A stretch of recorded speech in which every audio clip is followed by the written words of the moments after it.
They tell the story of the American West as if it ended with victory, order, and progress. But there was one frozen morning where that story collapsed under its own weight, a morning where the sound of gunfire echoed not as conquest, but as an ending so final that even history struggled to justify it, and that morning was Wounded Knee. By the winter of 1890, the American frontier was no longer expanding. It was closing. Railroads crossed the plains. Buffalo were nearly gone. Reservations confined entire nations of people to shrinking parcels of land. What remained of resistance was no longer military in the traditional sense. It was spiritual. It was cultural. And to the United States government, that made it unpredictable and therefore dangerous.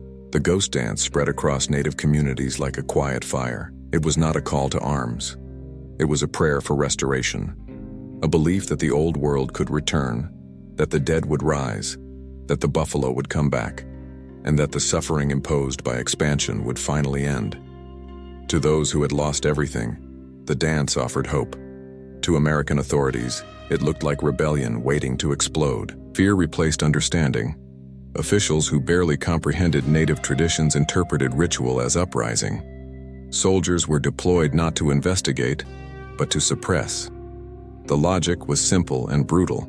Eliminate the belief, and the resistance would die with it. But beliefs are not armies. They do not retreat when threatened. They harden. When Sitting Bull was killed during an attempted arrest, shockwaves moved through the plains. The death of a symbol did not bring calm. It brought panic. Bands of Lakota fled, fearing they would be next. Among them was Chief Bigfoot, sick with pneumonia, leading his people south in hopes of protection. Instead, they were intercepted by the U.S. 7th Cavalry. They were escorted to a camp near Wounded Knee Creek. What happened next was not a battle in the traditional sense. It was an unraveling. Soldiers attempted to disarm the Lakota. Tension rose. A single shot was fired, no one knows by whom. And in that instant, discipline collapsed into fear. Machine guns opened fire, rifles cracked. Men, women, and children fell into the snow. The frontier did not end that day with a treaty or a surrender. It ended with bodies frozen into the ground. Wounded Knee was not an accident of war. It was the inevitable outcome of years of pressure, misunderstanding, and the refusal to see humanity in those labeled obstacles. The 7th Cavalry believed it was enforcing order. History would later struggle to explain why so many medals were awarded for what was, by any honest measure, a massacre. The silence that followed was heavier than gunfire. Survivors wandered the frozen landscape, wounded, traumatized, and broken. The ghost dance ended not because it was defeated, but because hope itself had been gunned down in the snow. The American West had achieved control, but at a moral cost that could not be buried as easily as the dead. This was the moment the frontier stopped being a story of courage and became a question of conscience. Because after Wounded Knee, there was no enemy left to fight, only the memory of what had been done to ensure there never would be again. As news of the ghost dance spread beyond the reservations, fear traveled faster than facts. Newspapers amplified rumors. Officials relied on second-hand reports. Politicians, under pressure from settlers and military advisors, began treating belief as insurrection. The United States had fought wars it could see and measure, but it had no language for a movement rooted in hope and desperation rather than weapons. And when institutions cannot understand something, they often choose to crush it. The ghost dance promised restoration, not revenge. It spoke of a world healed, of ancestors returning, of the land made whole again. To starving communities confined to shrinking reservations, it offered dignity when nothing else did. But to authorities who had spent decades suppressing resistance, it looked like the spark that could ignite another widespread uprising. The memory of Little Bighorn still haunted military leadership. They were determined never to be surprised again. Orders were issued to disarm bands considered hostile. Troops moved in winter conditions, poorly prepared for nuance and exhausted by constant tension. The 7th Cavalry, burdened by its own history and expectations, approached the Lakota with suspicion hardened into certainty. Every movement was interpreted as threat. Every delay as defiance. The possibility of miscalculation grew with every hour. Chief Bigfoot's band was intercepted while moving south, weakened by illness and hunger. They were surrounded, escorted, and encamped under watchful guns. The soldiers' objective was disarmament. The Lakota objective was survival. Between those goals lay a canyon of mistrust carved by decades of broken promises. The atmosphere was brittle.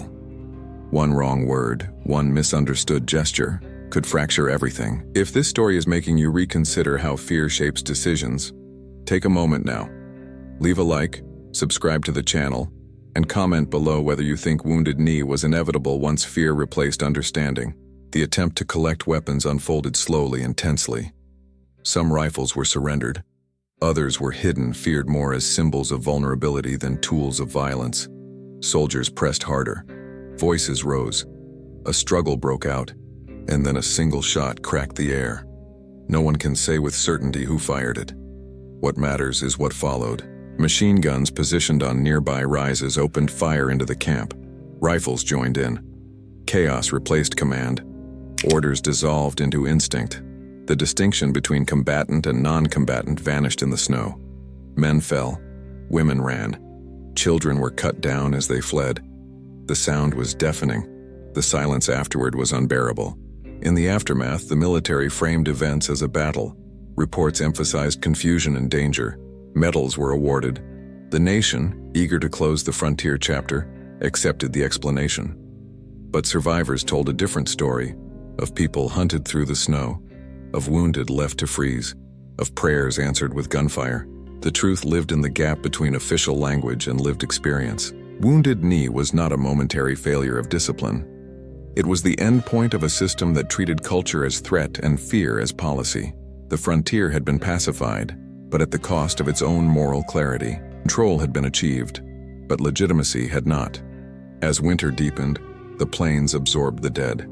The ghost dance faded, not because it was disproven, but because terror had replaced hope. What remained was a wound that refused to close, a silence that spoke louder than any victory speech. And in that silence, America moved forward, carrying with it a question it would never fully answer. When the gunfire finally stopped at Wounded Knee, there was no victory to secure, no enemy formation to pursue, and no sense of triumph to claim. There was only silence, broken by the wind moving across the frozen plains, and the cries of the wounded slowly fading into exhaustion. Bodies lay scattered across the snow, many of them far from the original camp, evidence of flight rather than confrontation. This was not the silence of peace. It was the silence of something ending. Soldiers walked among the dead in disbelief. Some were shaken. Others were numb. Many did not fully understand what had just occurred. Orders were reasserted. Reports began forming almost immediately, shaped not by reflection, but by necessity. What had happened needed a name, and battle was the only word the system knew how to use. To call it anything else would invite scrutiny the frontier authorities were not prepared to face. Survivors were gathered, wounded and traumatized, and transported away from the site. Some would die days later from injuries sustained during the firing, or from exposure in the brutal cold that followed. Families were shattered permanently. Elders who had carried memory and tradition were gone. Children who survived would carry the event in silence for the rest of their lives, often unable to articulate what they had witnessed to a world unwilling to listen. In Washington and in newspapers across the country, Wounded Knee was framed as a tragic but necessary confrontation. Emphasis was placed on danger, confusion, and the presence of armed Lakota men. Medals of honor were awarded to soldiers for actions taken that day. The frontier, it was said, had been secured. Resistance had been extinguished. The nation could finally move forward. But beneath that official narrative, something far more uncomfortable began to surface. Even some military officers quietly acknowledged that what had occurred did not resemble a battle at all. Journalists who visited the site described scenes that contradicted official reports. Bodies of women and children frozen where they fell. The aftermath of machine gun fire directed into a camp, not a fighting force. These accounts did not dominate headlines, but they lingered, eroding the clean story of progress the nation wanted to tell itself. For Native communities, Wounded Knee was not an isolated tragedy. It was confirmation that treaties offered no protection, that belief itself could be treated as rebellion, that survival required silence rather than expression. The massacre marked the end of armed resistance on the plains. not because resistance was defeated in spirit, but because the cost of expressing it openly had become unbearable. The psychological impact extended far beyond the Lakota. For America, Wounded Knee represented a turning point it struggled to acknowledge. The frontier had been framed as a proving ground for courage and expansion. Now it revealed itself as something darker, a process that had demanded submission at all costs. The romantic image of the West could not fully contain the reality of what had happened in that frozen ravine. Yet the nation moved on quickly. Railroads expanded. Settlements grew. The West was declared closed. Textbooks simplified. Complexity was trimmed away. Wounded Knee became a footnote, a tragic aside in a larger story of progress. But footnotes have a way of resurfacing when ignored too long. Because silence does not erase memory. It only delays reckoning. And as the years passed, Wounded Knee remained unresolved, not as a military event but as a moral one. It lingered in Native oral histories, in the quiet discomfort of historians, and in the unanswered question at the heart of American expansion. If the West was won, at what cost? If order was achieved, what was destroyed to secure it? And who gets to decide when history moves on? Waited patiently. The story of Wounded Knee was not finished in 1890. It was simply buried under snow. When the bodies at Wounded Knee were finally buried beneath the frozen ground, the United States declared the frontier pacified. There would be no more large-scale wars on the plains, no more open resistance, no more Indian problem to solve. On paper, the West was finished. But history does not end when governments announce closure. It ends when the consequences stop echoing, and Wounded Knee never stopped echoing.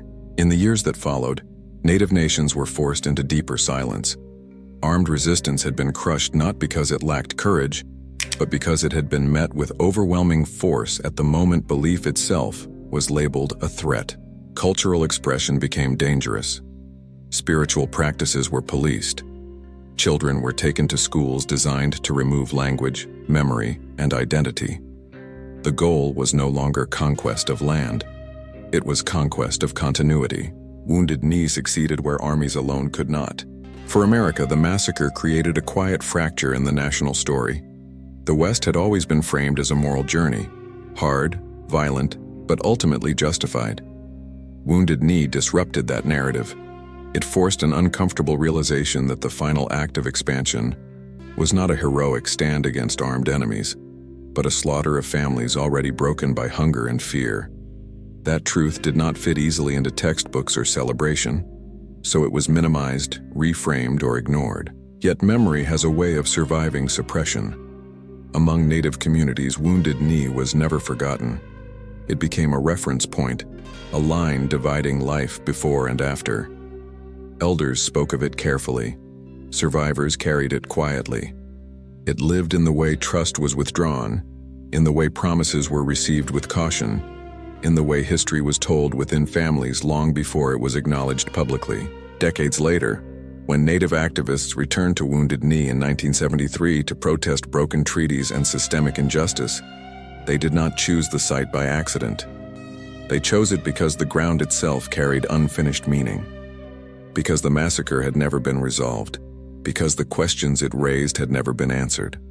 The confrontation was no longer military, but moral, and it reached back across generations to demand recognition. Wounded Knee stands today not as a battlefield, but as a warning about what happens when fear replaces understanding, when power refuses to listen, when a nation confuses control with justice.